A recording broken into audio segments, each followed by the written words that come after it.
It is said that if a mother does not love the child in her womb during pregnancy, the child will not love the mother after birth, and she is completely unprepared. After becoming pregnant, Eva looked at her growing belly and felt nothing at all, while her husband was very happy and bought many things for the baby. Eva's life was completely disrupted. Watching her belly gradually swell, she knew there was no turning back. She did not love the child in her womb. Instead, she saw it as a burden. Not long after, the child was born healthy, but the baby's cries left Eva at a loss. She never felt any happiness.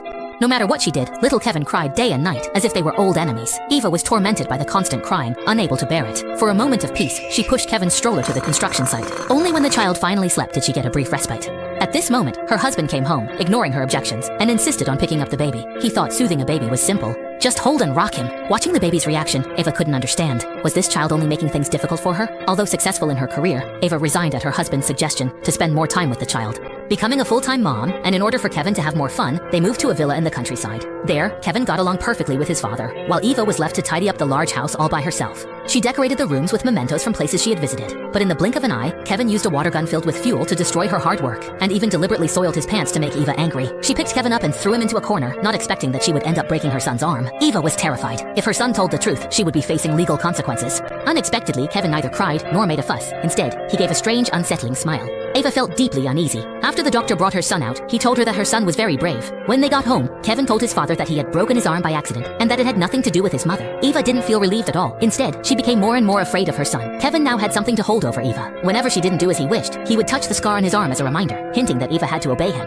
Kevin's behavior became increasingly outrageous. He deliberately spat on the bread. He took a bite, then pressed the bread onto the table. Her husband came home, and Kevin instantly became the well-behaved, adorable son. Eva couldn't understand it, deeply shaken and helpless with this son who had been at odds with her since birth. She didn't know how to repair their relationship. Maybe they'd be like this forever.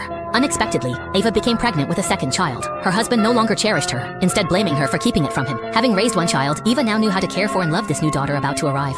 She gave all the care and affection that Kevin rejected to her daughter instead. Kevin reached his hand into a cup of water and deliberately spilled it on his little sister's head. The sound of his sister crying made Eva start to scold Kevin. Kevin's eyes were full of confusion as he turned away and left, sulking. From then on, his mother no longer paid much attention to Kevin. The psychological burden on her grew heavier and heavier until she eventually fell ill. When Kevin got sick, he once again received his mother's care. He seemed to become a completely different person, lying quietly in bed, listening to his mother tell the story of Robin Hood. The child's gentleness finally showed in front of his mother. He snuggled into her arms and apologized to her. Eva smiled, thinking she had finally entered her son's world, but what she didn't know was that this closeness would be the first and also the last time. Soon Kevin grew up, but he remained just as cold and indifferent, with shooting as his only interest. In his eyes, nothing mattered except shooting. He would dress up his sister as an immobile Christmas tree, call her names, order her around, vacuum her hair with a vacuum cleaner, and found amusement in teasing her. After so many years, he still hadn't accepted his sister. The long-standing antagonistic relationship between mother and son finally eased a little. There were no more physical conflicts, just the occasional argument. While out shopping with her daughter, Eva unexpectedly saw Kevin staring at a poster for her new book. She realized that her son still cared, so when they got home, she invited him to go out and have some fun together. She was very happy when her son agreed. When Kevin scored a goal and looked at his mother as if expecting something, Eva didn't offer the praise she should have. Instead, she just said something emotionless.